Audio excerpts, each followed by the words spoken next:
मतलब यहाँ की सफाई करनी उससे पहले ये मलबा नजर नहीं आया किसी को।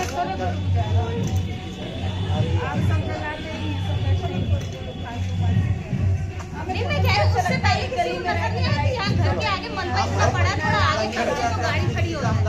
अब नजर नहीं आया, अब जगह देखा कि भैया खाली होगी तो अब यहाँ गाड़ी खड़ी हो गई।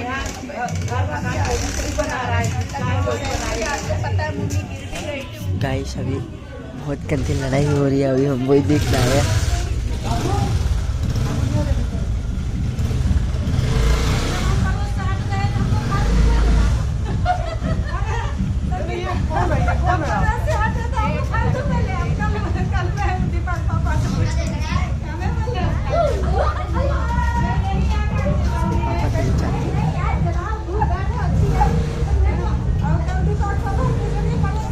लड़ाई चल, हम भी नीचे चल ले, लड़ाई कभी खत्म होती है।